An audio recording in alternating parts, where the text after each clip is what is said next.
Em um instante que ninguém vê, algo acontece dentro do corpo humano que é tão estranho quanto perturbador, e quase nunca é comentado. Quando a vida chega ao fim, existe um processo silencioso, inevitável e impressionante. Os olhos começam a perder sua estrutura. Como se estivessem desegrestar e se derretendo. Mas isso não é resultado de algo sobrenatural e sim de uma reação biológica fascinante, que abre portas para entendermos o que realmente acontece com o corpo após a morte. Hoje, você vai descobrir fenômenos tão curiosos quanto assustadores, revelando segredos que poucos têm coragem de explicar. E o mais impressionante, não é apenas os olhos.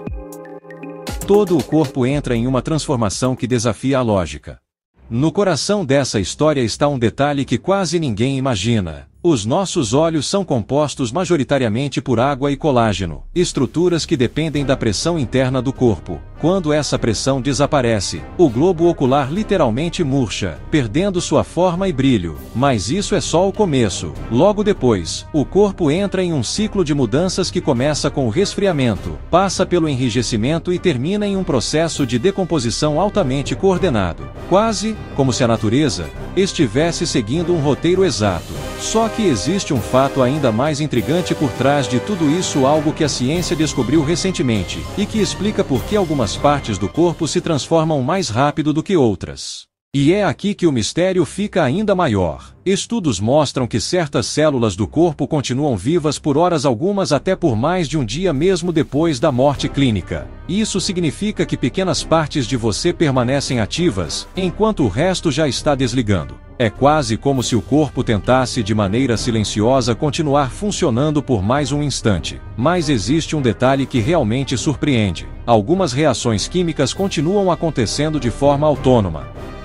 produzindo transformações impressionantes, inclusive na pele, nos músculos e até nos cabelos.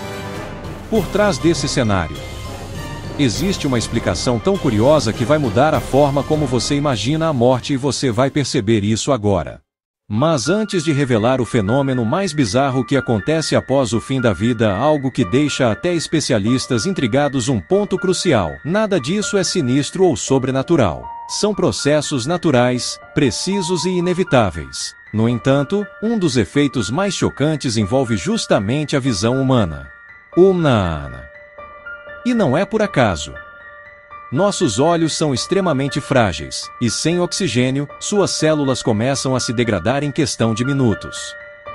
É por isso que eles mudam tão rápido, perdendo brilho, cor e firmeza, dando a impressão de derreter. Mas existe outra mudança ainda mais impressionante que acontece logo depois, e que pouca gente conhece. E aqui está o detalhe final, aquele que transforma o mistério em conhecimento real. Em poucas horas, o corpo começa a liberar substâncias químicas que atraem micro-organismos do ambiente, dando início ao processo de decomposição completa. É nessa fase que os tecidos se transformam de maneira mais radical, revelando como cada parte do corpo reage de forma diferente. E se você acha que tudo acaba aqui, está enganado. Existem organismos que só aparecem depois que o corpo atinge um estado específico, como se estivessem esperando o momento certo. Se esse tema te deixa curioso e você quer entender mais sobre o que o corpo humano esconde, clique no like, se inscreva no canal e venha descobrir mais segredos que ninguém fala, mas que você precisa conhecer.